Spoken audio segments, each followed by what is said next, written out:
मनन है कृतिकार का, तप ही साधन तप ही कारण, जीव के उद्धार का।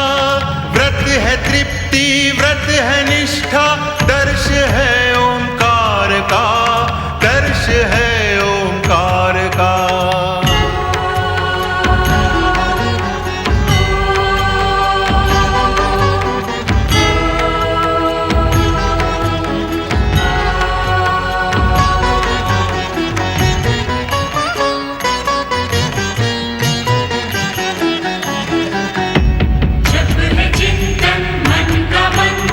जप प्रभु की आराधना, तप कर शब्दों के स्वर, बनते हैं एक प्रार्थना।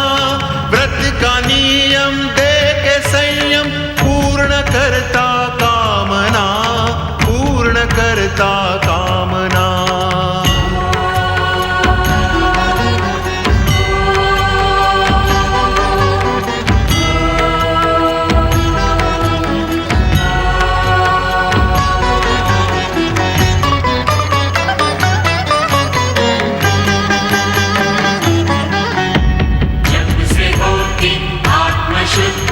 होती निर्मल भावना, तप का प्रभु शरण में, नम्र सी एक वंदना। व्रत के तप से निकट आए, कष्ट ना कोई यातना, कष्ट ना कोई यातना।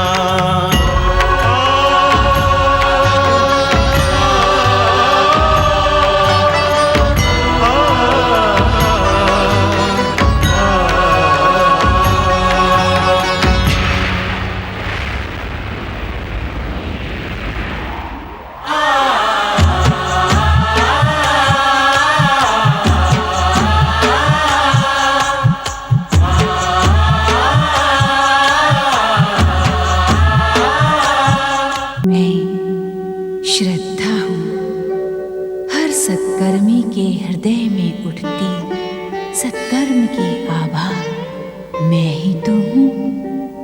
हर कर्म योगी के कर्म का पारिश्रमिक भी मैं ही हूँ। जीवन के सतरंगे प्रकाश में आस्था का दीपक प्रज्वलित करने वाली मैं ही हूँ।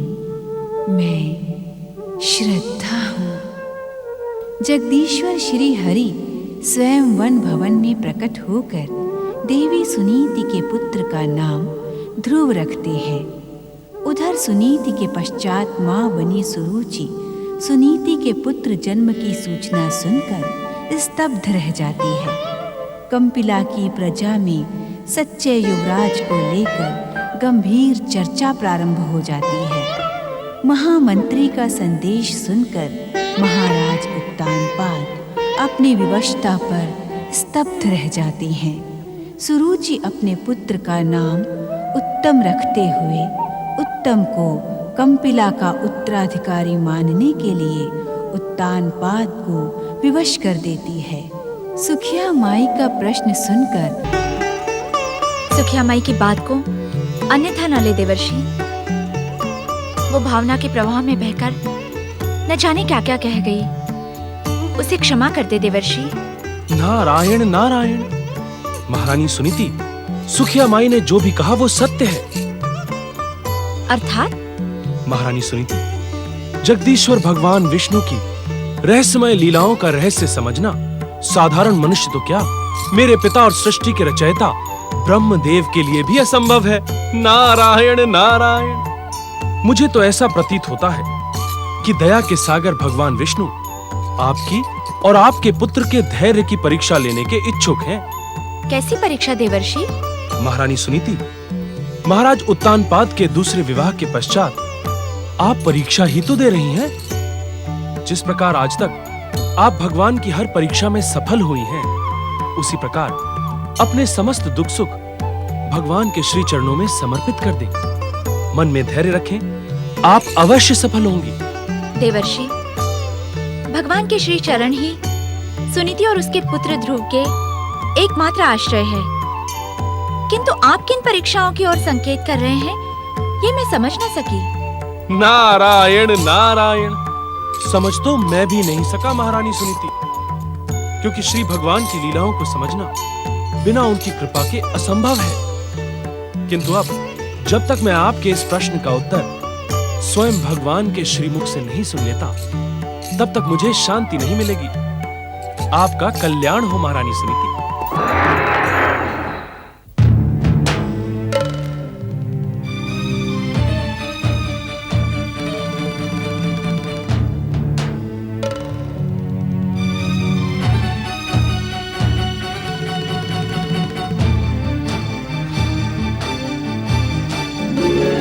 कंपिला के महाराज उत्तानपाद, इस आचरण से आपका चित्त कदापि शांत नहीं होगा, क्योंकि अपनी पटरानी सुरुचि के सामने पहुंचते ही आप अत्यधिक निर्बल हो जाते हैं। नहीं, मैं निर्बल नहीं होता। यदि आपका यह स्वर पटरानी सुरुचि ने सुन लिया तो अनर्थ हो जाएगा महाराज। तनिक मध्यम स्वर में बात करें। मुझे किसी का भय नहीं। आप पुनः उच्च स्वर में बोल रहे हैं। आपको तो भली भांति ज्ञात है कि पटरानी सुरुचि के वत्स देश के विश्वस्त सेवक हर समय आप पर दृष्टि रखते हैं।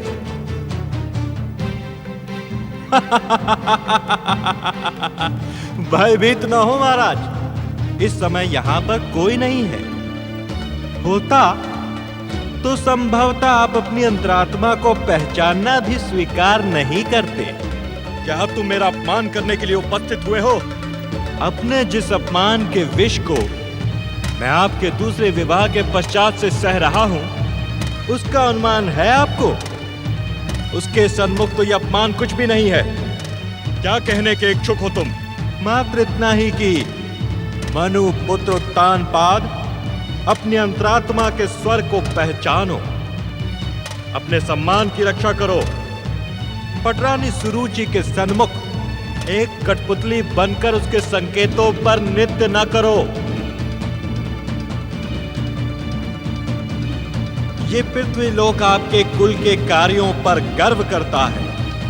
क्या कभी आपने अपने व्यक्तित्व के सर्वनाश का कारण समझने का प्रयास किया? नहीं। नहीं? क्यों? क्योंकि मैं जब सुरुचि के सामने होता हूं तो मेरी मति भ्रमित हो जाती है। मैं ऐसा अनुभव करता हूं, यदि मैंने सुरुचि का विरोध किया तो मेरा जीवन और अधिक कठिन और अशांत बना देगी। धन्य है आप महाराज उत्तानपाद, धन्य है आपकी कर्तव्य परायणता। कर्तव्य और वचन पालन के नाम पर आपने अभागन सती साध्वी सुनीति को वन महल में छोड़ दिया, जहां वे 9 मास तक गर्भ का कष्ट भुगतती रही, भांति भांति की यातनाओं को सहती रही। किंतु मैं सुनीति के वचन की डोर से बंधा हुआ था। सुंदर, अति सुंदर उत्तर दिया है आपने। एक पतिव्रता नारी के त्याग को पुरस्कृत करने के स्थान पर निर्वासित जीवन जीने के लिए विवश कर दिया। और यह समाचार पाकर भी कि महारानी सुनीति ने आपके ज्येष्ठ पुत्र को जन्म दिया है, उस सच्चे युवराज की झलक पाने का भी आपने कष्ट नहीं किया। तुम मेरी विवशता को समझते क्यों नहीं? सृष्टि के प्रथम पुरुष मनु महाराज का पुत्र और महाराज मनु द्वारा निर्धारित सिद्धांतों के पालन पर गर्व करने वाला उत्तानपाद विवशता का नाम लेकर महारानी सुनीति पर किए हुए अपने अत्याचारों से विमुख नहीं हो सकता। अत्याचार? हाँ, अत्याचार। उस सती साध्वी स्त्री पर आपने एक नहीं अनेक अत्याचार किए, और अब तो अपनी प्रिय पटरानी सुरुचि से भयभीत होकर आपने उसके पुत्र उत्तम के मस्तक पर हाथ रखकर शपथ भी ली है कि वही कंपिला का एकमात्र उत्तराधिकारी है। सुरुचि ने मुझे जिस स्थिति में शपथ लेने के लिए विवश किया वो तुमसे अज्ञात नहीं है। मुझे आपकी हर स्थिति ज्ञात है, किंतु संभवतः आपको नहीं ज्ञात कि सुरुचि पुत्र को अपना एकमात्र उत्तराधिकारी घोषित करके आपने महारानी सुनीति, सच्चे युवराज और स्वयं को भी छला है। और इस अपराध के दुष्परिणाम से आप बच नहीं सकते। आप बच नहीं सकते।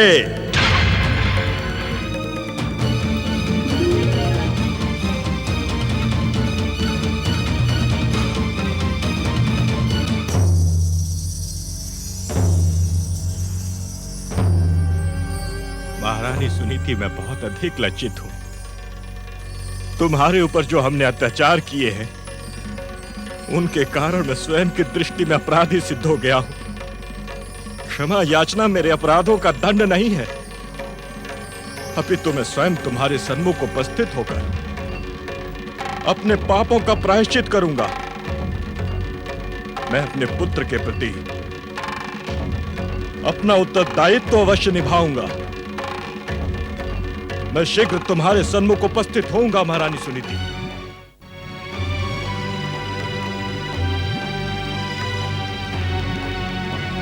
मनुकुल की परंपराओं पर गर्व करने वाले महाराज उत्तानपाद, मुझे भलीभांति ज्ञात है कि इस समय आप कहां जा रहे हैं।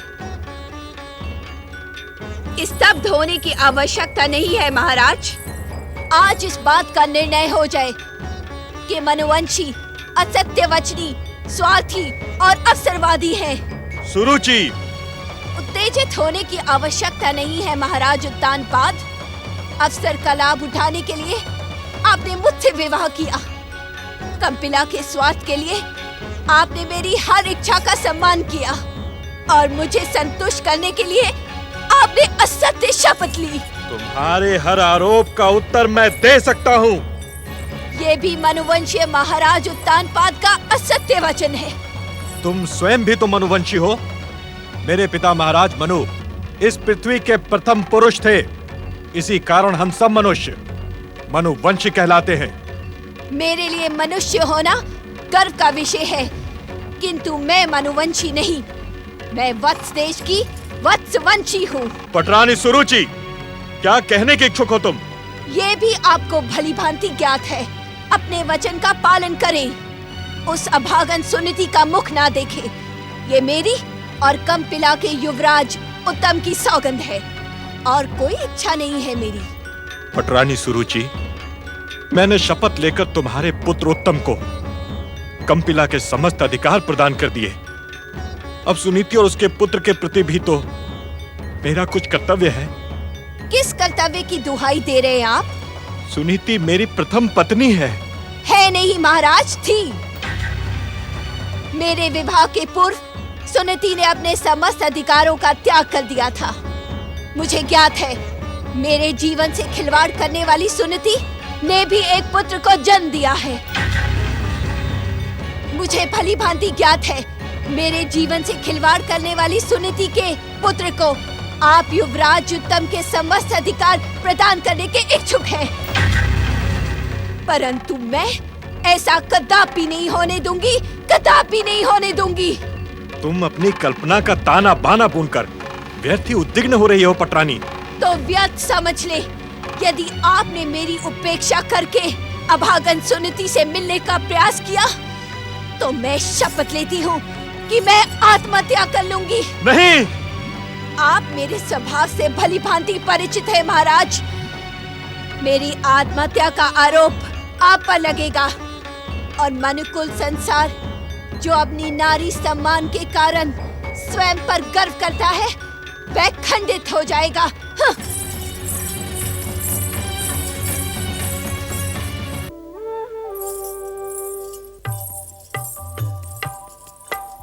जागे प्रभु जागे।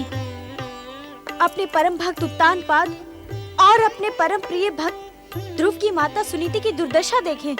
जागे प्रभु, मेरी जिज्ञासा का समाधान करें। जागे प्रभु जागे।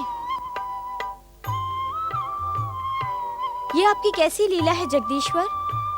आपके भक्तों पर संकट के भयानक बादल मंडरा रहे हैं और हम योग मुद्रा में लीन हैं।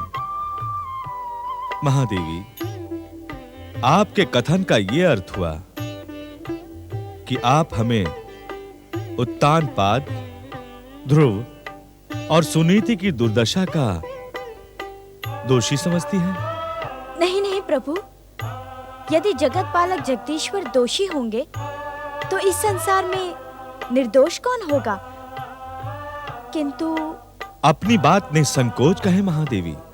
प्रभु, मुझे आश्चर्य तो इस बात पर है कि सच्चे मन से आपकी आराधना में लीन आपके भक्त सदा भाग्य के द्वारा दंडित और सुखों से वंचित क्यों होते हैं?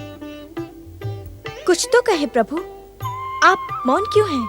महादेवी, जो प्रश्न आप पूछ रही हैं वैसा ही प्रश्न लेकर देवर्षि नारद कुछ ही क्षणों में वैकुंठ पधारने वाले हैं। यदि हम उत्तर देने के लिए विवश किए गए तो आप दोनों को एक साथ संतुष्ट करेंगे। आप अपनी जीवन संगिनी के साथ अन्याय नहीं कर रहे हैं? महादेवी, आप मेरी अभिन्न जीवन संगिनी हैं। अर्धांगिनी होने के कारण जगत पालन के इस दायित्व में मेरे साथ आपका भी कर्तव्य निर्धारित है। अर्थात? महादेवी लक्ष्मी, पृथ्वी लोक में जन्म पाने वाला हर प्राणी अपने कर्मों के अनुसार सुख दुख पाता है। उसके फलदान को हमारे ही समान आप भी तो नियंत्रित करती हैं। मैं समझी नहीं प्रभु। धन और वैभव की अधिष्ठात्री महादेवी लक्ष्मी मेरे कथन का अर्थ न समझती हो, यह असंभव है। मेरे इस इच्छा संसार में अभी ऐसा कोई प्रश्न जन्मा ही नहीं जिसका उत्तर महादेवी लक्ष्मी को ज्ञात न हो।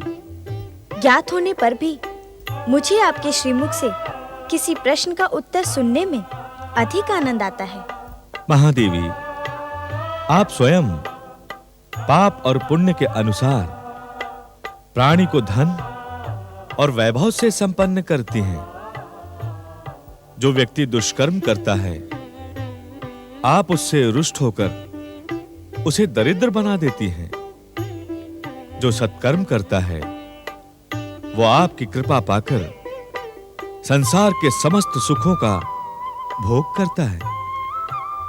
कहें महादेवी, आप मेरे कथन से सहमत हैं अथवा नहीं? नारायण नारायण। इस समय हम आपकी ही प्रतीक्षा कर रहे थे देवर्षि। हमें भली भांति ज्ञात है नारद कि तुम इस समय सुखिया माई की बात से दुखी होकर वैकुंठ आए हो। इस समय तुम्हारे मन में हमारी लीलाओं के प्रति आश्चर्य के साथ क्षोभ भी उत्पन्न हुआ है। नारायण नारायण। हे भक्तवत्सल भगवान, तब तो मेरे पूछे बिना ही मेरे प्रश्नों का समाधान करें, मेरे उद्विग्न मन को शांति प्रदान करें।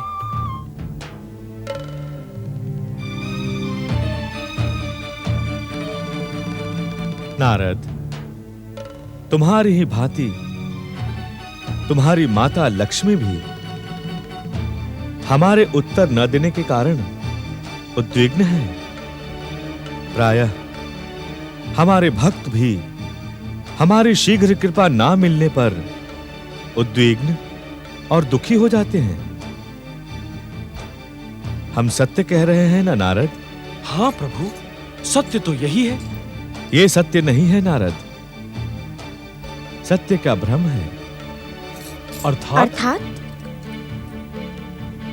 सच्चे भागवत भक्त इस सत्य को सत्य स्वीकार नहीं करते।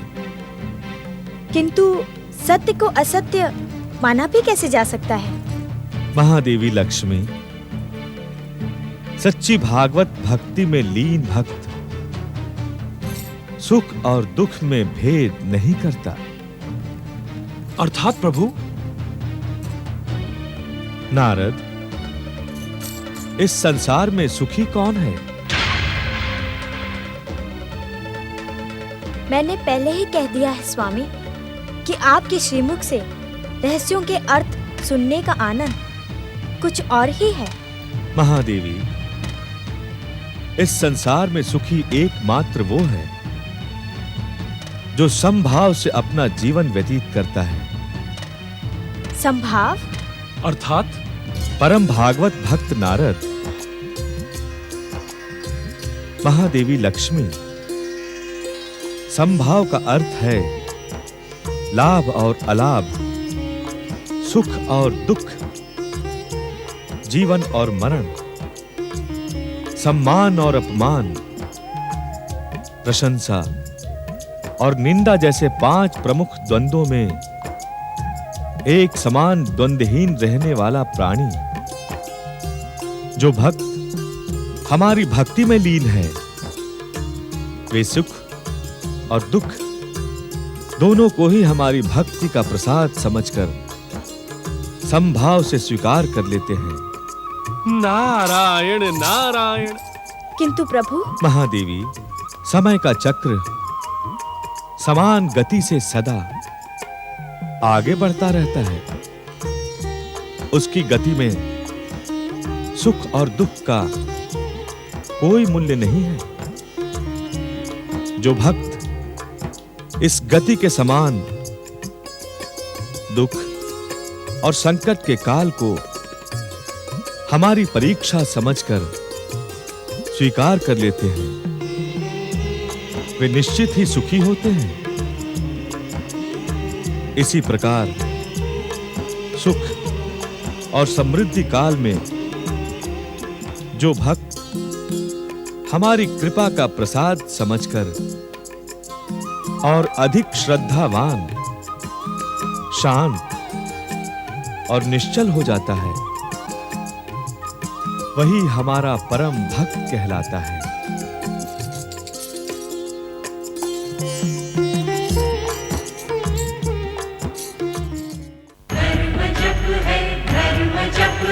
मनन है कृतिकार का, तप ही साधन तप ही कारण, जीव के उद्धार का।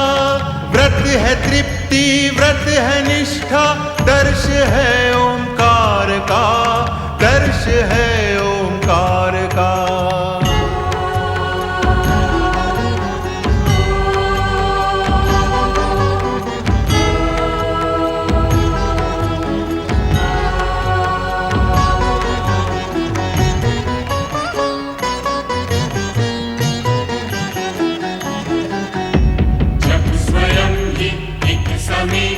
मूल दीक्षा ज्ञान की, से ही पहचान होती, सर्वशक्तिमान की।